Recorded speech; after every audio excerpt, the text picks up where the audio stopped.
This is my wife, guys. She has the biggest balls you've ever seen on a woman to come and do a podcast with me and to put up with my shit for 20 years.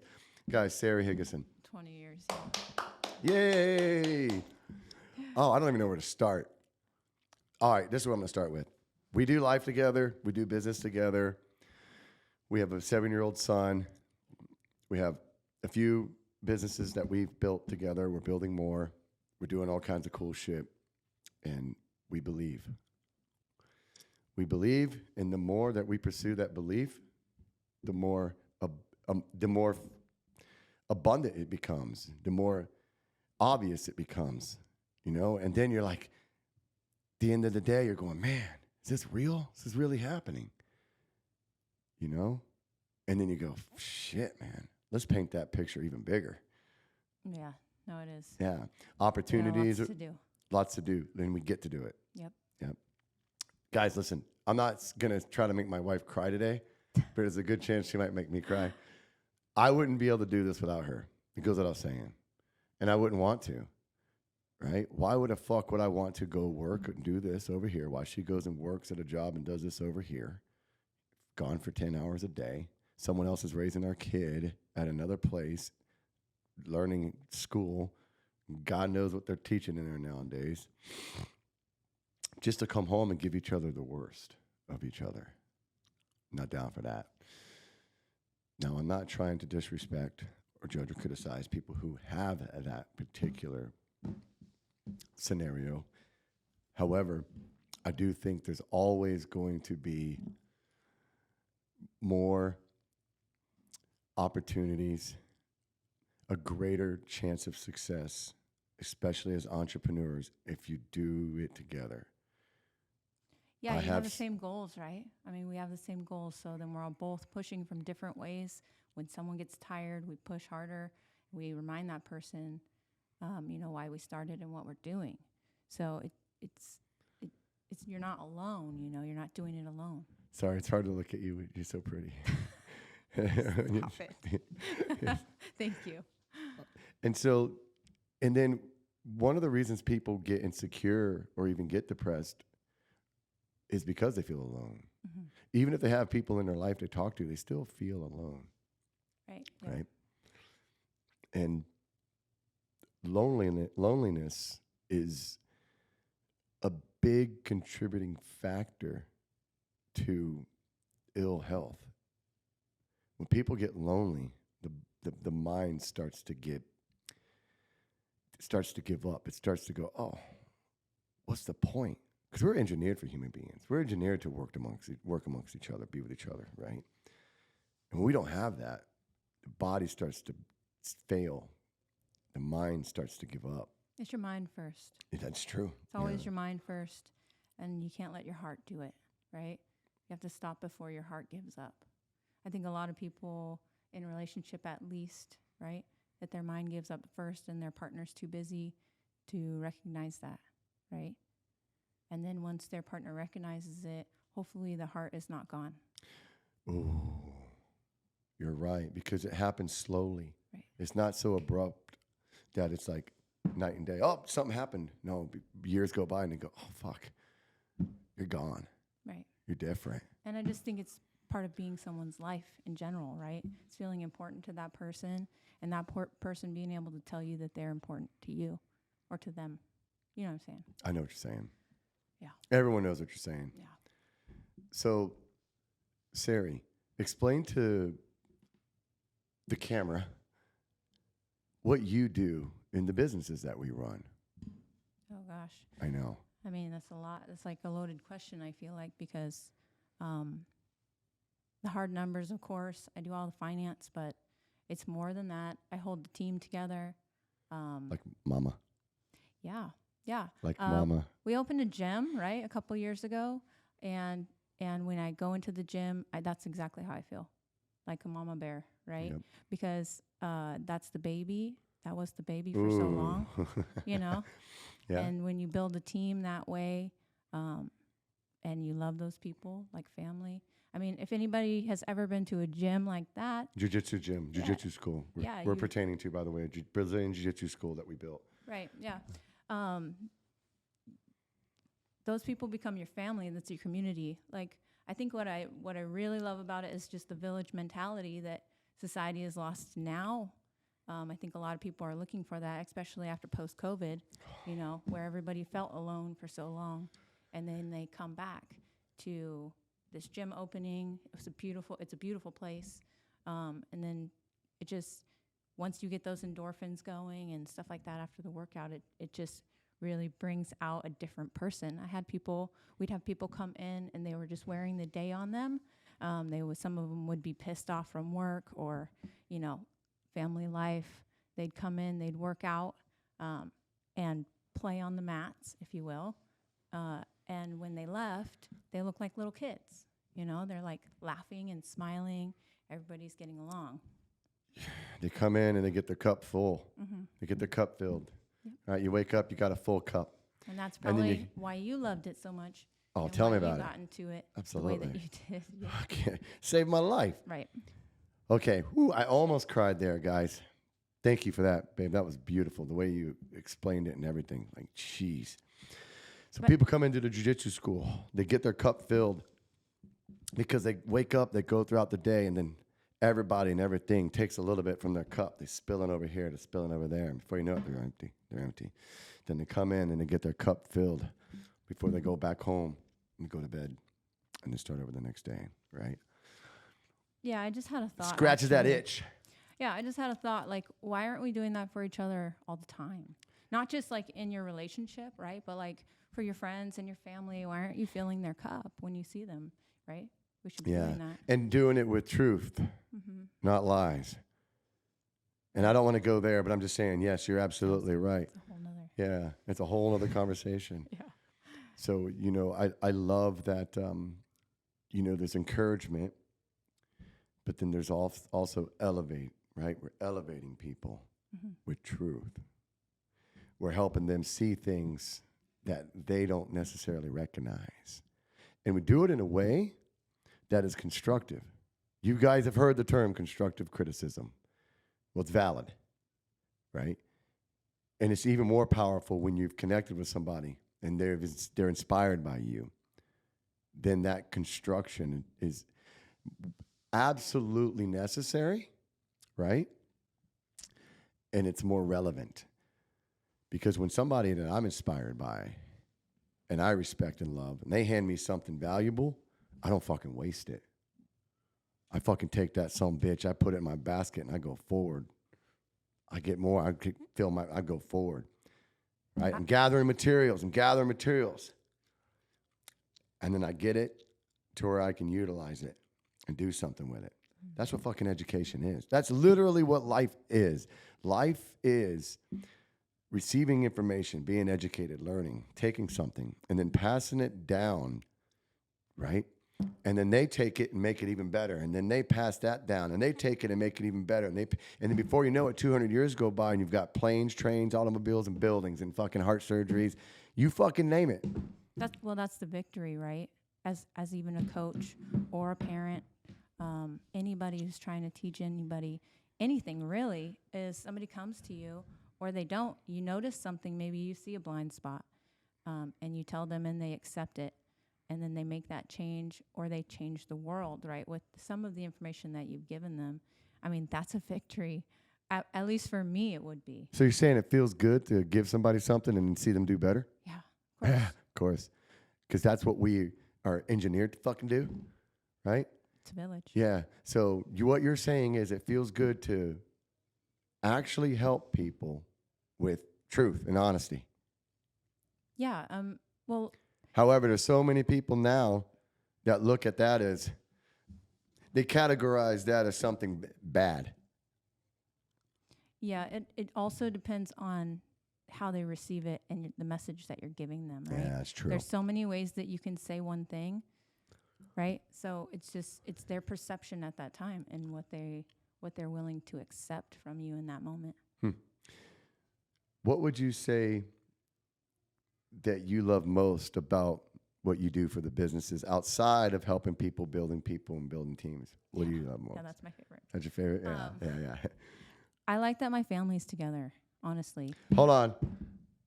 Can you say that one more time? I love that my family is together. Awesome. Right? We're all together. We have to bring Lily along with us. Yay, She's Lily. amazing. You guys can't see Lily. Oh, there Yeah. she is. Yep. Lily's awesome. By the way, she's a 19-year-old badass, Yeah, five-time she state champion wrestler. Graduated high school, text messaged Sarai and I one day and said, hey, you know what? I want to come work for you guys. I want to learn from you guys. I want to be around you guys. Known her for over 10 years. I'm really good friends with her father, who was also the Muay Thai instructor at my Brazilian Jiu-Jitsu school. So there's that. Boom. All right, go ahead. No, she's amazing. And just to be, like, we even brought our dog. Dog and cats. And our cats. All right, with hold us. on. Wait. We trailed off a little bit here. So explain what that means. We left our house. Oh, sure. The house we were living in, and decided, no, we're going to go build another construction company over here in San Antonio, Texas, right? Yeah, we're just going to switch the subject altogether. So, Yeah. So but let me bring you back to the question. What do you love outside of what you explained about how you help people build teams? What do you love about the business? well, I mean, all of this coming up to this point is just freedom. Then being able to choose to take the whole family with us. So what you're saying is Selling the house. you can be free and still work your ass off? Oh, sure, yeah. Yes. Of course we do. So what you're saying is like it's possible to have what you consider freedom if you work for it and implement people and systems and processes and take action. You're saying that's possible? And we're still working Before for you're it. 40 years old? Yes. Oh, geez. That's a mind-blowing freaking statement. Okay, so how do you do it? Well, man, I mean, we started 20 years many ago? Years ago. Yeah. Yeah. But I mean, like a lot of people say you work your 9 to 5 and then you work your 5 to 9. I mean, You mean some people say? Yeah, I was going to say we work all the time. Wait, I mean, we're at dinner working. It's not like we clocked out and then clocked in. Shannon's on the phone at dinner, and I'm like, this fucking asshole. Hey, what Like, day is okay. it? What day is it today?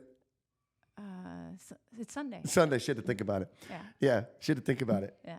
All my days run together. We're just working all the time. It's I don't fine. even know what time it is. I know. Don't I'm even like, wait, care. are we leaving tomorrow? We are. Yeah. You know. By the way, if you hear kids screaming in the background, I swear that they're not being murdered. They're not being murdered, right? They're actually having fun.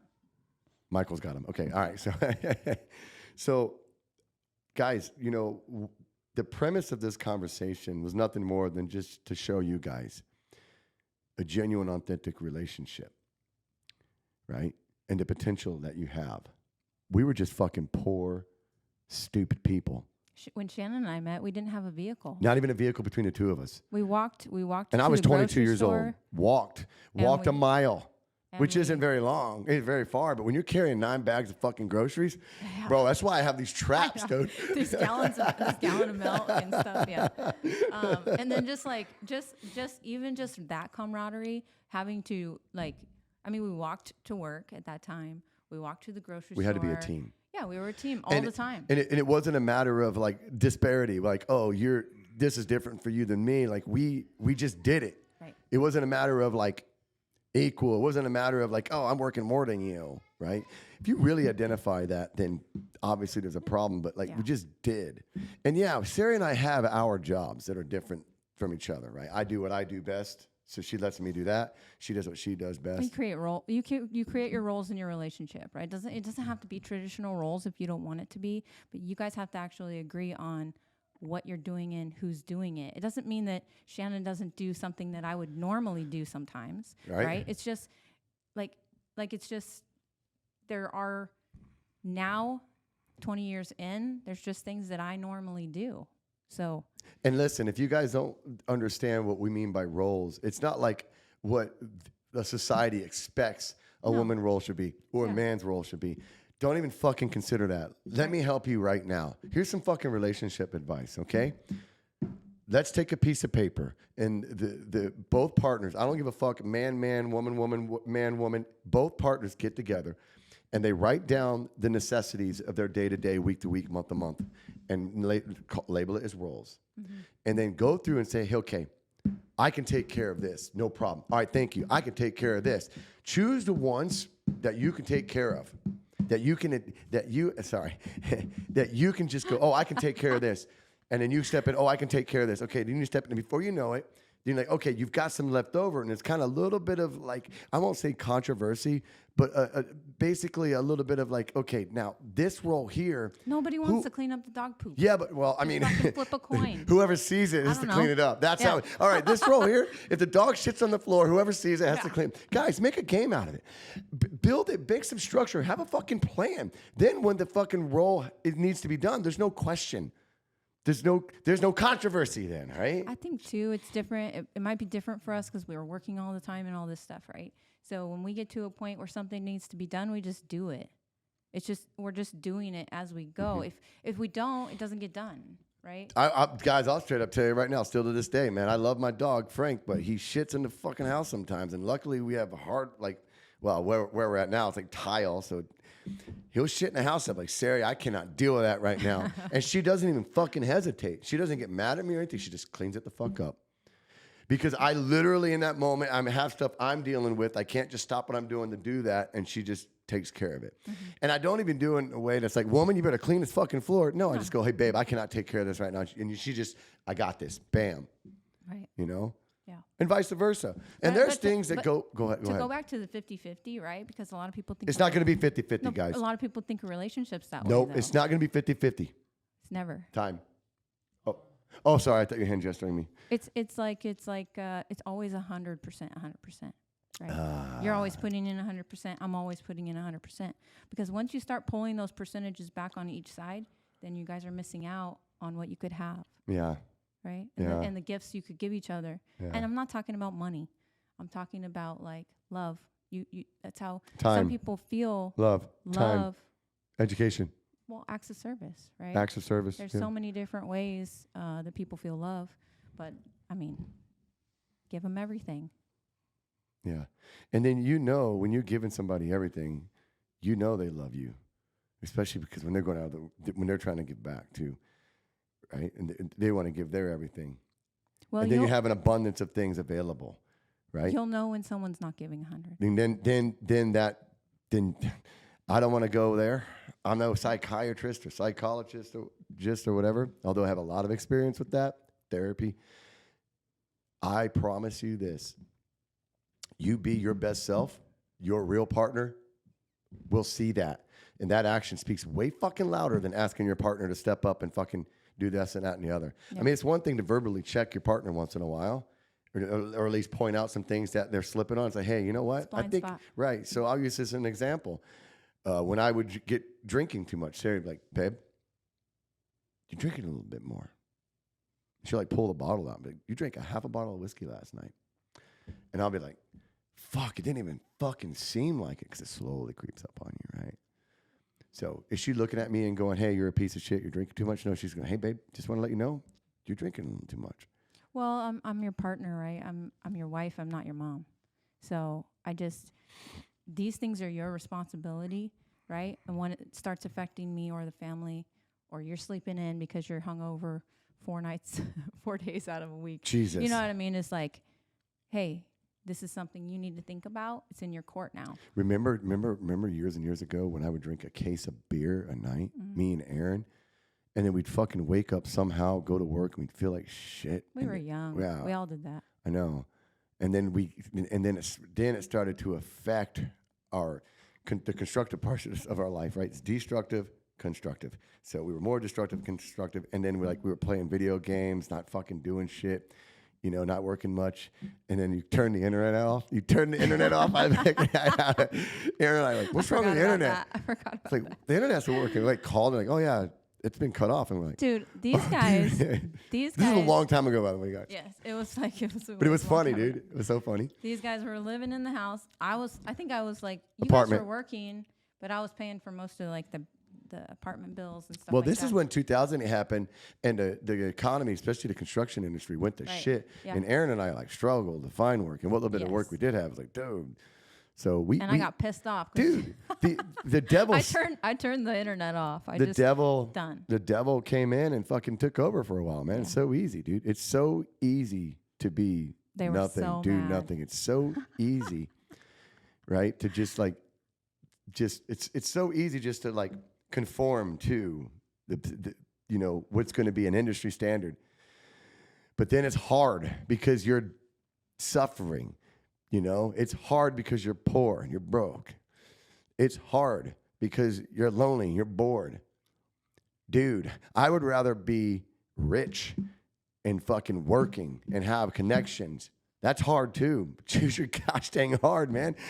Like I've seen this into the hard. Fuck that, man. Get me the hell away from that. I choose this hard. But then it gets easier, just like jujitsu, right? You come in as a white belt. You haven't done jujitsu. You step on that mat, you're gonna get beat up. It's hard. But then years goes by, you're beating people up, and you're not even trying that hard. It's easy. It's easy. It's like a black belt fighting a white belt. Well, a black belt, it's gonna be easy. Yeah. Why is it easy? Because they put in the work, they practiced, they trained, they educated themselves. They're educated. Right? Yeah, they built a habit. They built a mindset. They have discipline. Then everything is fucking easy. That's what I love about successful Navy SEALs. I love that. Like guys, dude, I can name a couple of them, friends of mine, and they do so much because they're like, this is easy. Like combat, you know, at 2 a.m. in freezing cold waters, that's hard.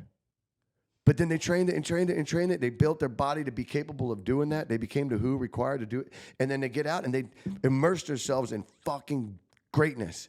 Well, and that's why they do so much, man. Yeah, you could bring it all down to one word, right? It's just discipline. It's like, what do you want in your life? What kind of life do you want? You reverse engineer it and you create a life. Create a life. Right? This is what I want. How do you do it? Discipline. What's a discipline? The discipline is saying no to the shit that's going to hold you back so that you have room to say yes to the shit that's going to help get you there. And everyone's going to call you crazy while you're Yeah, doing fuck it. They're them. going to say, why Dude, are you I'd rather up be at 4 crazy o'clock than in the fucking morning? broke. I'd rather be crazy than fucking bored. I'd rather be crazy than fucking normal. And you know what? For all you guys out there that look at me and say, oh, you're crazy, or oh, you're this, or oh, you're that, I'll tell you what, man. Show me your bank account. He is crazy. You guys dang right, I'm crazy. Show me your bank account. Show me your credentials. Show me your community, and then let's fucking talk. And I will say this right now. I will have a conversation with anybody who calls. If anybody DMs me and they're a straight up real person, they want to reach out to me and they say, hey, man, I think I might be that guy that you're talking about, and I don't want to be that guy anymore. Fucking hit me up. I will give you my time. Because I know if you're genuine and you want to take it and do something with it, I can get you connected with the people that can help you. Whether you want to run a business, you know, whether you want to be better at your job, you want to be in shape, you want to learn jujitsu. Like, hey, I want to go do jujitsu. All right, where you live? I live here. Okay, boom, go to this school. But try out 3 of them, okay? And then sign up at the one that you feel most comfortable with. You're welcome. That's how we get started. Hey, you know what? I'm overweight. I want to lose weight. Okay, let's do this. Let's get you with the trainer that I think is going to, and I know a bunch of them. You know, that's why the name of the podcast is Who You Know, guys. Because it's not about what you know, it's about who you know. Yeah. And there is nothing more powerful than having that kind of community. It's a great feeling, you know. And it's a constructive power, not a destructive power. I'm not like a hurricane here to try to tear shit apart, man. I literally own construction companies. I understand what it takes to build a house. I'm a constructor. And I rely on other people to help me construct the areas that I'm not very good at. It's who you know, dude. Right. It's who you know. So again, DM me if you want to talk shit. DM me if you want help. I don't give a fuck either way. I think that's any business, though, right? You're gonna have people if you can in your own brain allow other people to come in and help you. Then that's gonna happen in any business. You're going to have to hire people to help you. No, you get to hire people to help you. Yes, that's true. Yeah. So, Sari, that was a lot. And we're still going. But that was a lot. So like to be honest, like, I don't know where to take it from here. However, I think this usually helps. Ask me a question. When Eli first came, can you pinpoint?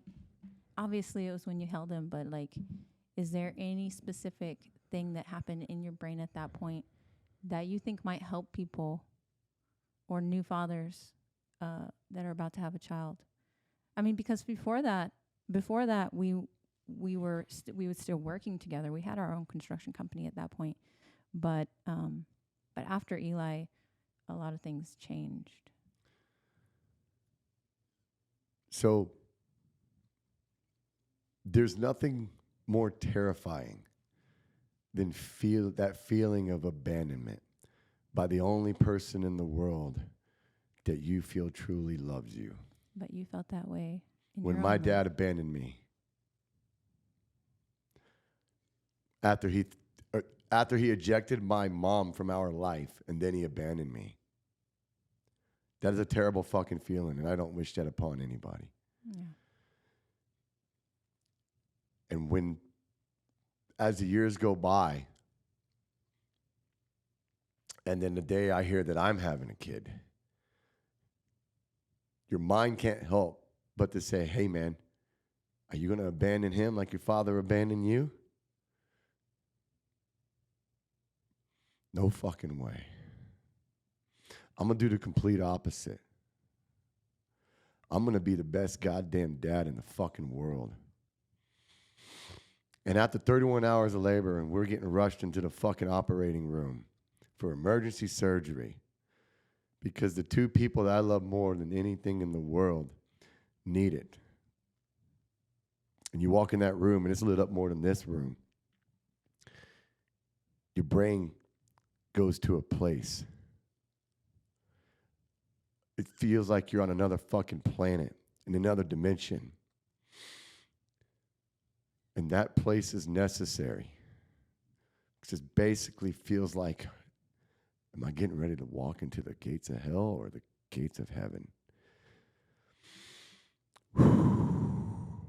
And when you're sitting there in the room at a time that can be the deciding factor of the rest of your fucking life, am I going to lose my child and my wife? My wife is white as this fucking table right here, pale as shit, and I'm trying to keep my shit together. And she's awake, and there's a curtain up because there are 6 people over there removing a child from her body, and all I can think about is, Lord, you get me past this? You give me my son? I promise you I will never let him fucking down. You give me my son, I'll be the fucking best dad, the best person I could possibly be. You give me my son, I will do anything I can to help people and not hurt anybody. And then when I heard him screaming, and they walked by and they showed him to me, and they put him on that table, and you said, go be with him, go be with him. I was like, no, I can't leave you. And then I walked over and I took a picture and I went back to you. And then the nurse came up to me and he's all bundled up. And they say, do you want to hold him? And I was like, part of me was like, no, but I was like, really? You're like, and then I hold him. And then he opens his eyes and they're as blue as the fucking ocean. I knew right then and there, I will never be a lazy piece of shit. I will never make excuses. I'll never be my father. Ever. Ever. Fucking never. God rest his soul, my father. I love him. I miss him. Over the years, he made contact with me, and then he quit drinking, and he became a part of my life, and I got to see him here and there, and he was not perfect, and he admitted, and he apologized to me I don't know how many fucking times. And I'll tell you this right now.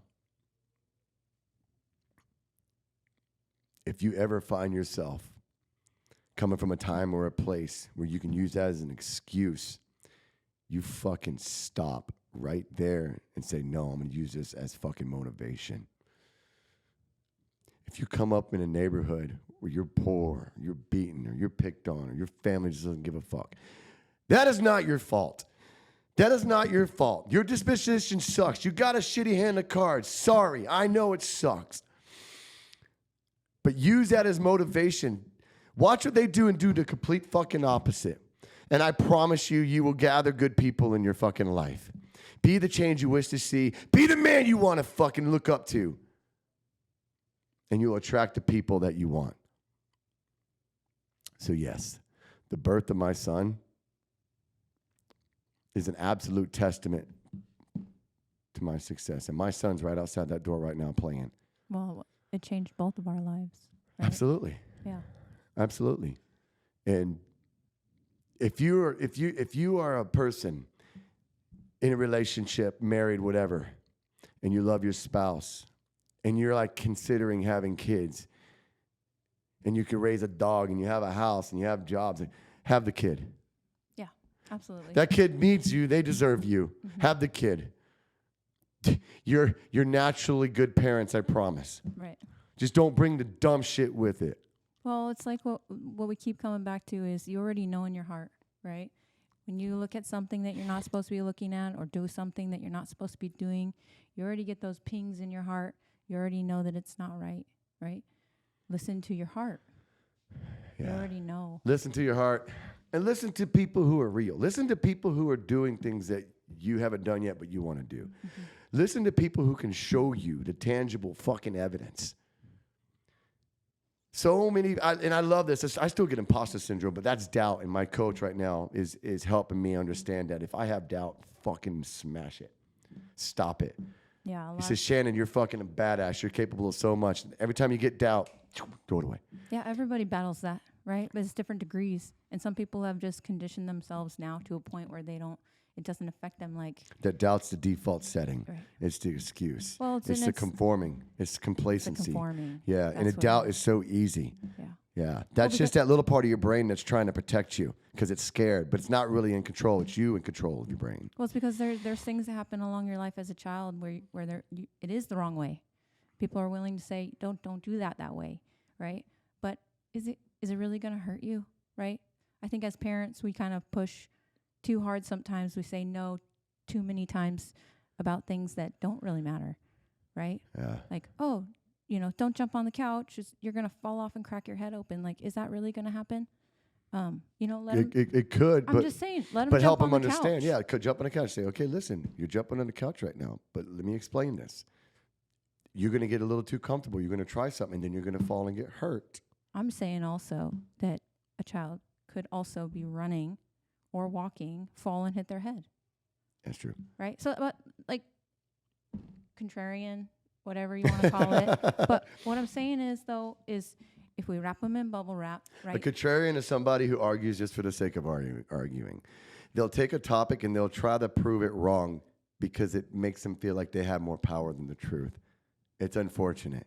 All I'm saying is if you wrap your child in bubble wrap, yes, if you're not doing them a service, whole lives, then they're going to, once they get out of the bubble wrap, they're going to get hurt in so many different ways that would have been less. Let's talk about that a little bit as a child. Thank you for that. Let's talk about that, right? So the detriment is avoiding the truth. The detriment is not training them and conditioning to be able to bolster a defense because life's going to come at you, right? So that's why we live life with our son the way we do. He's with us almost everywhere we go. Homeschooled, and we chose our fucking teacher. We chose somebody who is a badass themselves, and they come from hard times too, Yeah. So we chose somebody that we respect as a person, they're not just a teenager.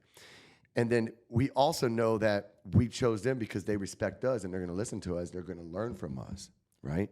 So we pick and choose who we involve with our child's life, right? And then we also get to show our child how to live, how to ask questions, how to solve problems, how to use your creative mind. That's why we got him a piano. He gets on a piano, he just starts playing, and years goes by, and he has rhythm, right? He has an ear for it. Like, yeah, we're both musicians, but no, that doesn't just come naturally. That takes repetition. It takes practice. It also takes Eli go play the piano, and he just gets a little pouty because he was doing something he wanted to do, and he just walks over there and does it. And then 5 minutes into it, he's enjoying it. See, what was the difference? And he'll play for an exactly. hour. What was the difference? He just needed that little. I love that Michael was talking about this out there, edge training, right? Right, edge training. So it was explain, demonstrate, guide, enable.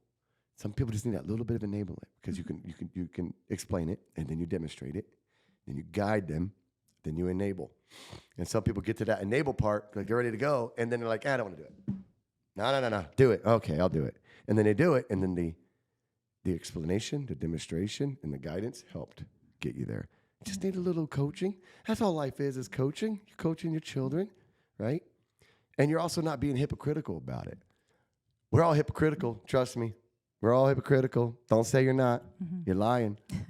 You're lying and you know it. I never said that. I'm not saying you. I'm saying in general. You know, people are like, oh, hypocrites. Oh, you're a hypocrite. Yeah. Well, thank you. Yeah. Yeah. Sure. You stating the obvious, Mm-hmm. but dude, if you have an opportunity to have a child, and you're decent people, and you're doing the right things, and you don't have bad habits that are going to just do it and give that child the opportunity, man. Because we need good people reproducing. We need people to replace. Do you remember people. before we had Eli? Oh, We were man. the same way. We We said, "Oh, we can't take care of a kid. We can't raise a kid. Yeah. We don't have the right financial situation. We don't have a house. We don't Well, have we were this, don't have-" insecure. I was insecure. Yeah, I'm just saying, like, I was, but I wasn't. Like, I was secure. I was doing jujitsu already. I was building a business, but I was also insecure because, like, oh man, a kid. That's like the hardest thing in the world. I got this little being. I got to make sure he's safe. I don't want anything. I'm not perfect. I can't, dude. No. You'll get better. yeah. You'll get better. And then when that kid comes, boom, something will switch in your head. I mean, he was the catalyst in our story. Well, of course. You think about it like that. One of. Yeah. Well, you know, the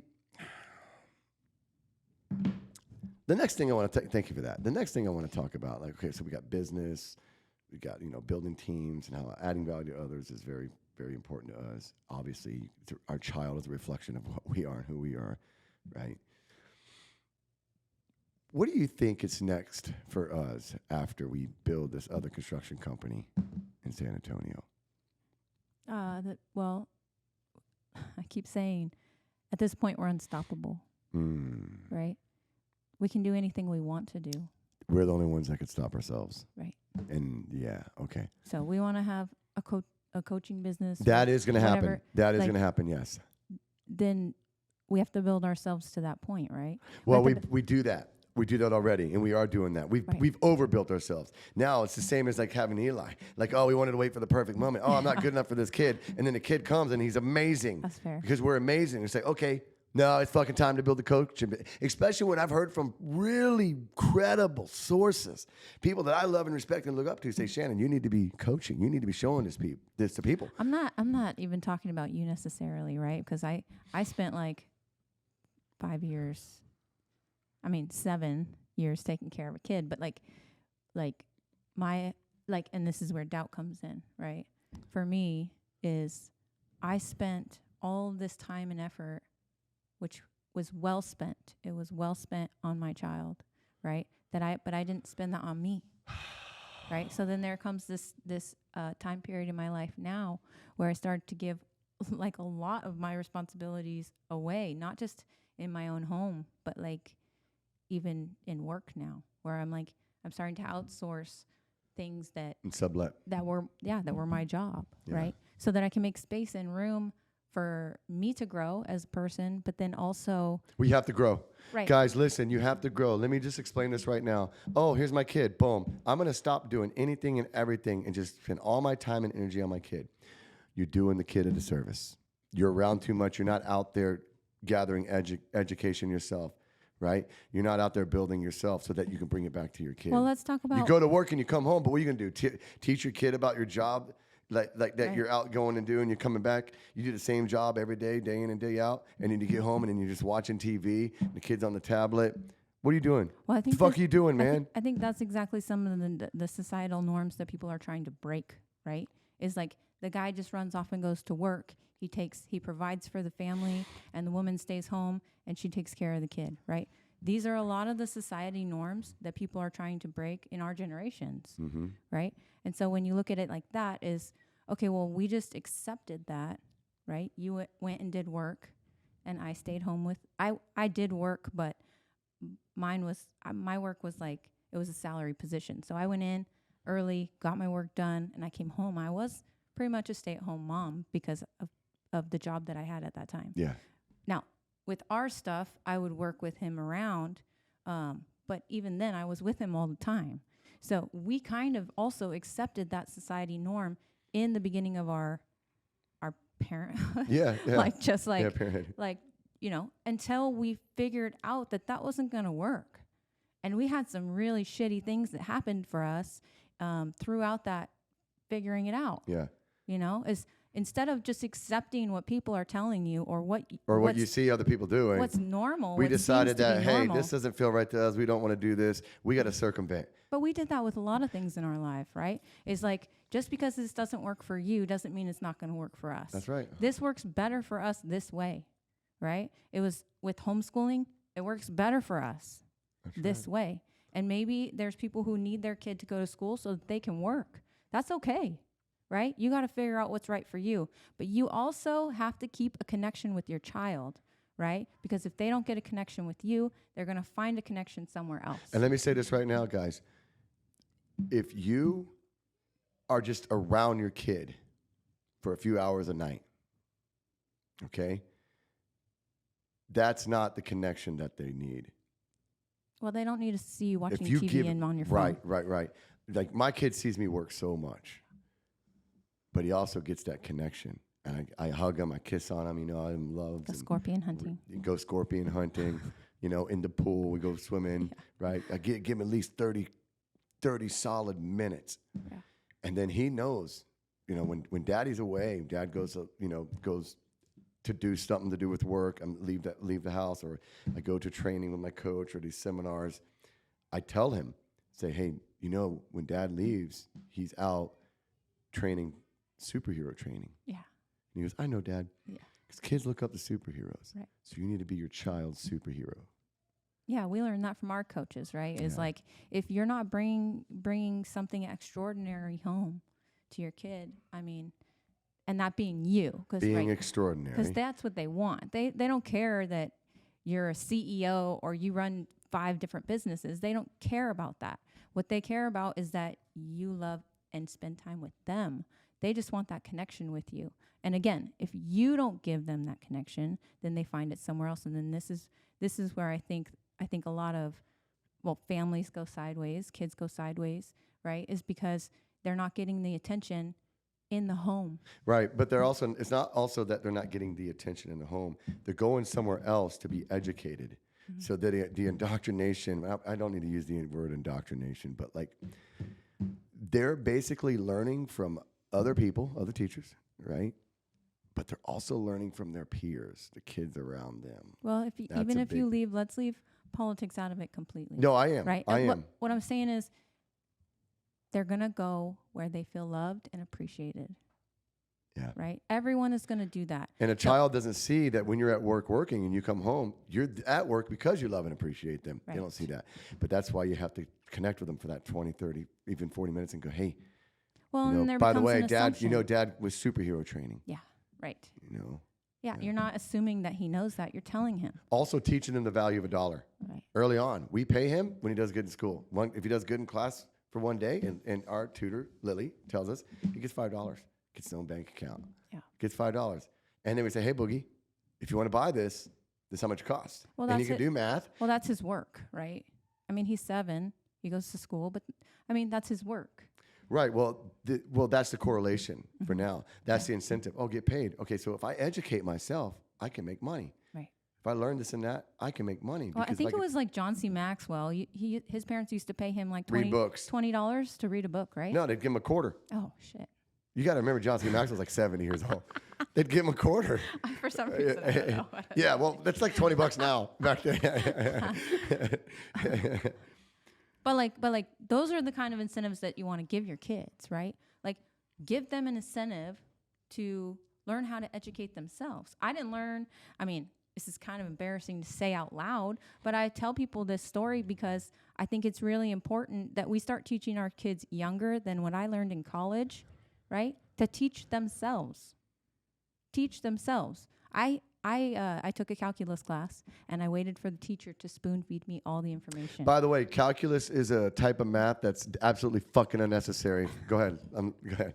I waited for the teacher to spoon feed me all the information, right? It's just what you do in general education school, generally, right? Is they're going to tell you all the answers to the test, then you go, you take the test, and you get great grades. They get paid, you know. And you get a piece of paper saying you did a thing. For saying all this. Yeah, I don't want to. But what I'm saying is basically why aren't we teaching our kids how to teach themselves now, right? So if we can give Eli an incentive to start learning things on his own now, Why wouldn't we?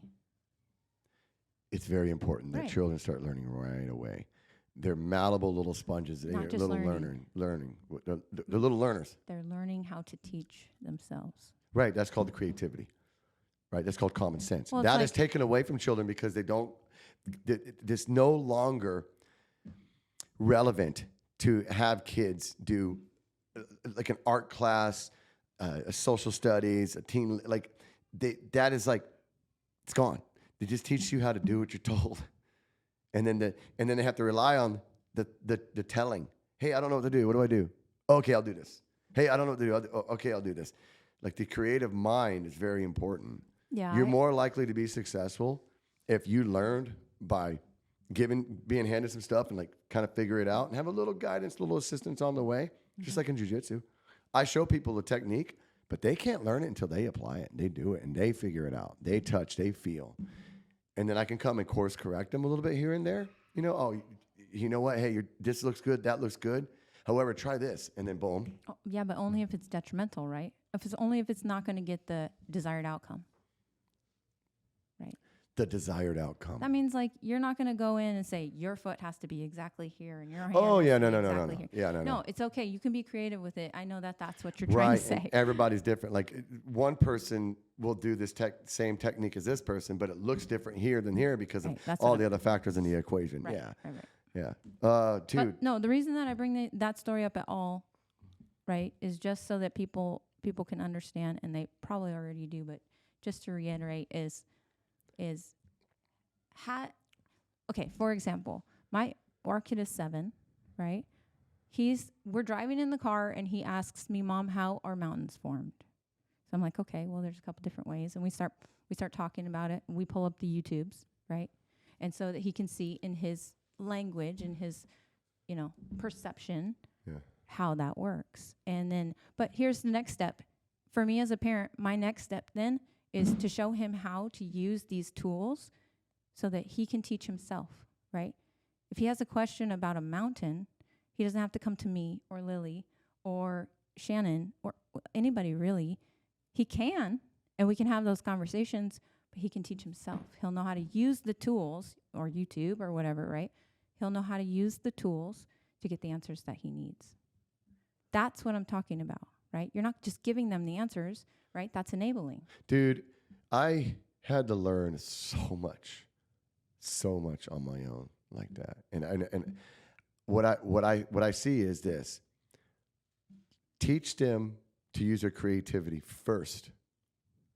Then once they get more, what's the word I'm looking for here? In a cadence with, okay, creativity first, then teach them how to be coached. However, don't let one replace the other, right? So I think that it's very important, and, for all you fucking haters, bring it, I'm going to say it. I think it's very important that you be very fucking careful who you fucking surround yourself with. Mm-hmm. You got a lot of friends, choose 5 that are really doing good stuff and have an open mind, have a good heart, and only let your kids hanging around with them. And also go get them into like a jiu-jitsu school. It's a very constructive environment. You're talking about a place where positivity happens, but also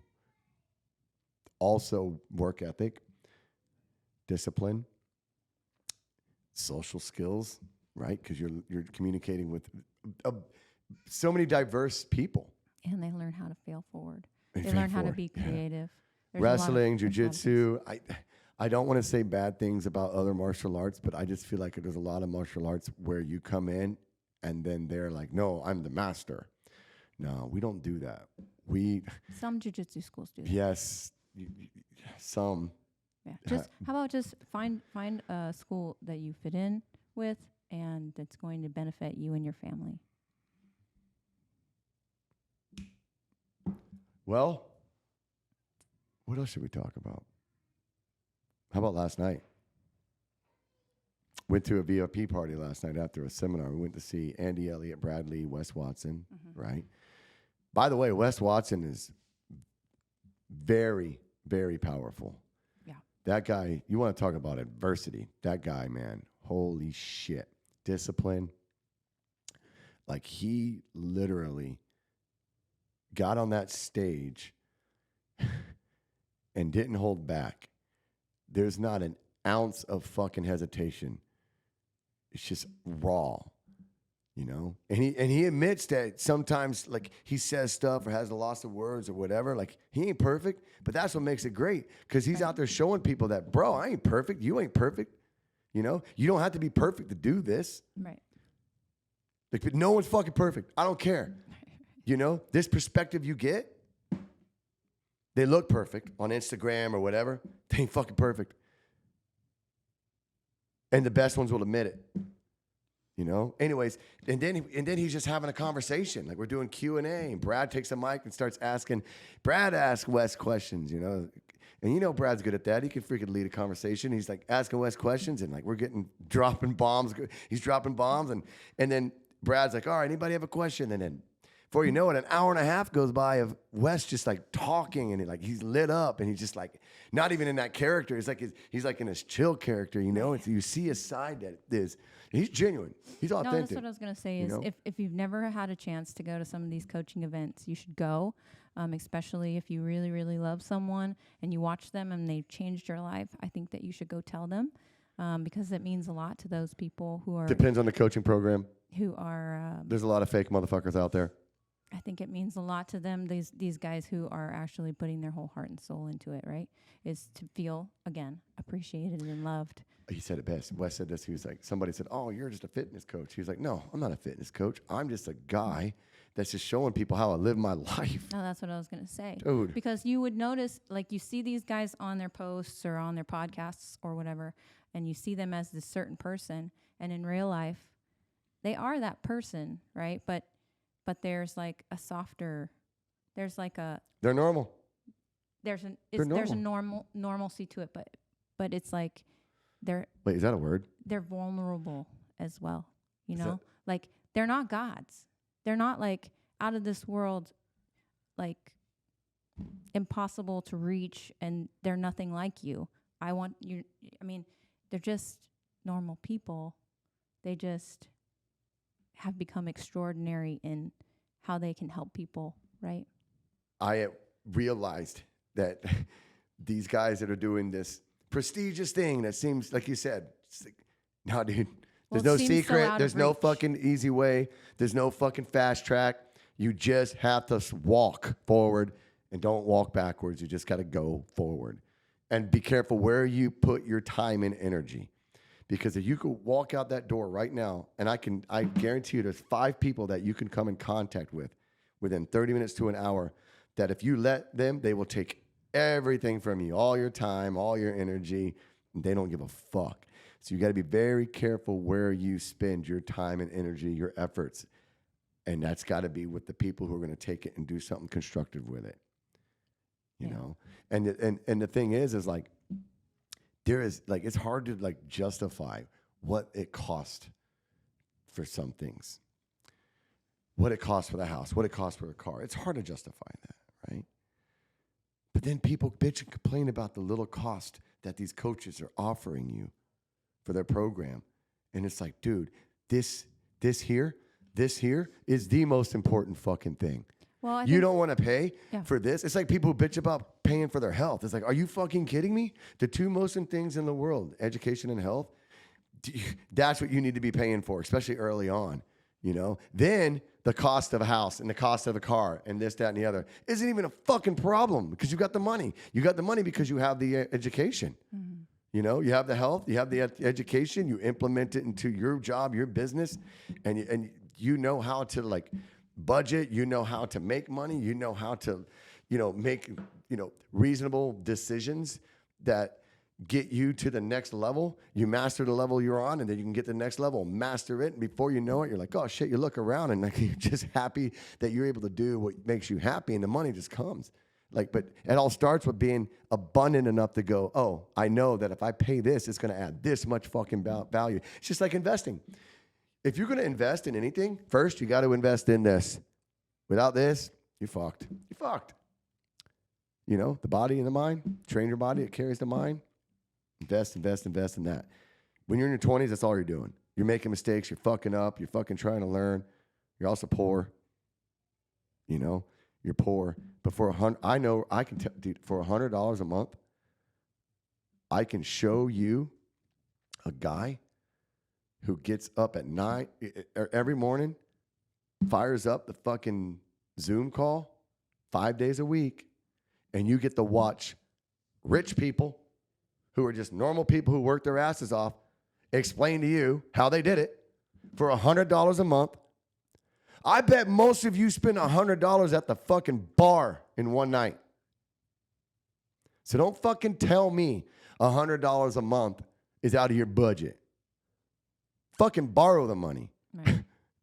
I think there's a lot of people that don't know. It's not that they don't see the value; they just don't know the value in it. Right? You know It's why they almost don't like- know the value? Because I'll tell you why they don't know the value. Because they don't believe in it. They don't believe in it because they only believe in like what they see right there. It slaps them in the fucking face, right? They don't believe in it because they don't understand the value. However, when they look around and they see people who are successful doing this, and they go, okay, wow, these guys are doing this thing. You know what most people say? They're lucky. Oh, they're privileged. Oh, that's like, hold the motherfucking phone. You haven't, like, people say, oh, Shannon, I want to do what you do. Yeah, you want to do what I did? Right, I'm not lucky. Luck is not a part of it. Preparation meets opportunity. That's luck, guys. You prepare, the more you prepare, the more opportunity. Yeah. And the more you can recognize it. And then it happens. And then you're lucky. Bad luck is doing absolutely fucking nothing. And then before you know it, life is coming at you and it's only going to pile up. Create anxiety, stress, depression, suffering. That's bad suffering. I want the good suffering. I'd like to suffer here, not here, but I'm saying I'd like to suffer here in front of this laptop typing up fucking estimates because we're behind on estimates because we're so busy. Hell, this is a great suffering. Think I'm going to waste this opportunity? Fuck no. Why? Because I see what's on the other side of it. Because I believed in it. And I believed in it because I heard it and seen it from people that I believed in. And once I connected with them and started to understand the language and how simple it was, then I started to see the reward. Then I went, shit, take my money. Because I know what it's going to turn into. Well, it's obviously a level of like logic, right? But it's just the same as like you don't know until you know. Okay, here we go. You ready for this? Let's play a little game. Let's pretend somebody's watching right now and that they have a little bit of interest in possibly paying for some coaching and mentorship so that they can live a better life, okay? You're 90 years old. You're on your fucking deathbed. You're dying.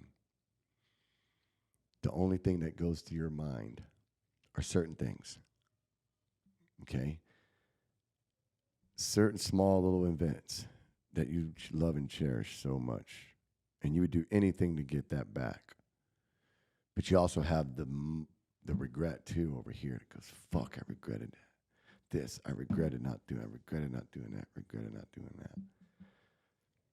If God himself or whoever came down to the bedside and said, hey, you sure about that? You really regret all this? Yeah, I regret this. I want more of this. I want more of these moments. Please, I'll do anything. I'll give you all my money to have that. Even billionaires lay on that fucking same deathbed. They have regrets and they have these little moments that they want. I'll give you all my money to have that back. What if God snapped his fingers and then you woke up one day and you're 20-year-old again and you remember that moment, you were just there. And you don't have the knowledge that you had at 90 years old while you're laying on your deathbed, but you do have that memory of God and you asking him, begging him, and you knew that you had these events in your life that you loved and you cherished, and you knew what it took to get them.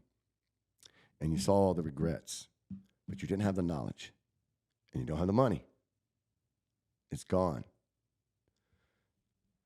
What would you do? You would do anything and everything you fucking could. It doesn't matter what it cost to get those moments back and fucking eradicate the possibility of those regrets. Now, sometimes those regrets are necessary because that's how you learn, right? But again, you're on your deathbed. Live your best fucking life. no matter what it costs, because you're not going to take your fucking money with you. I will spend all my fucking money to have coaching and mentoring. I will spend all my fucking money, my health, your health, my son's health. I will spend all my fucking money to live the life that we live and that we enjoy, the education that we are around. Because at the end of the gosh dang fucking day, yeah, I do love my freedom and money makes it possible, but listen to me, guys. Money makes it possible. But you doing the things required to earn money is how you're able to do the things that build the moments that you want back when you're on your deathbed, that prevent the moments that you regretted. Well, because it's not about the money. So then why do people go, oh, I don't want to pay $100 a month to get on free Zoom calls and listen to fucking millionaires? Fuck the fact that they have money, but you just want to live that lifestyle they live. You want to do what they do. Well, they're going to show you how they do what they did for $100 a month. But someone says no, because that fucking $100 is more important to them at that moment than imagining they're 90 years old on their fucking deathbed and they already have millions, but the way they did it and the way they got there wasn't good for them. They wanted these moments back. They have all this money. You really want to get rich? You really want to fucking get rich?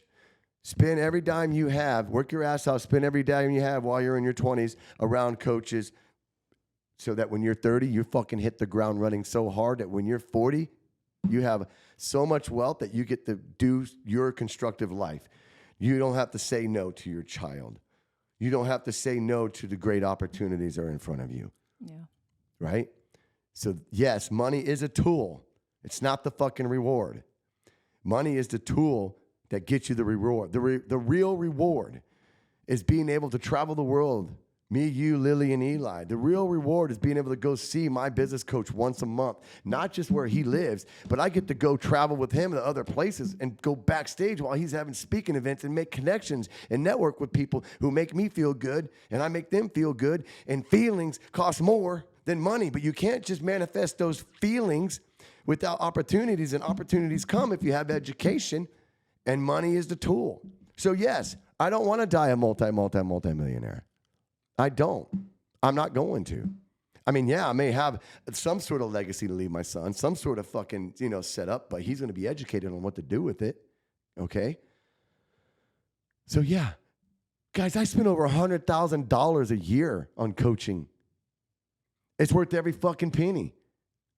Because not only am I learning something that I'm going to use to make millions with, but I get to be around the people that make me feel good, that make me happy. And I get to learn so that I can create this perpetual expelling of information that is real and valid information. It just raises the standard, right? When you're around these people, when you're around people and your coaches and the people that they're coaching, right? When you're in these circles, it raises the standard of everything. It raises what you should be doing every day, what kind of jobs that you should... Standards. Yeah, all of it. Standards are very important. Standards are required.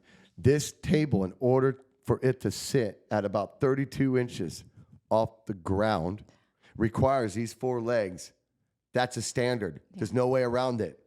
You have to set some standards. Those standards are pillars of structure. Because without standards, what do you have? A table laying on the ground. It's pretty much just a floor. How does it become a table? Standards, structure. That's how. Man, sorry if I'm getting all fucking crazy on you guys, but isn't it fun? On a little tangent, but it's okay. Isn't that what life is? Tangents? It's a series of tangents, kind of like... For you it is. Organized chaos, is that what you call it? Yeah. She always says, I'm organized chaos. But chaos you're is chaos. Yeah, I'm organized. I have you're to the be. chaos. I'm the organized chaos. See? Hey, chaos. Shake what your mama gave you, right? Shake what your mama gave you. Yeah. No, it's growing. Well, let me say this about chaos. Evolving. People who don't understand chaos and they're not trained for real chaos, when it happens, they fucking fall apart. Right. I know. Me? I'm trained for it. I know. Practicing a long time. I know. Yeah. Yeah. That's good and bad.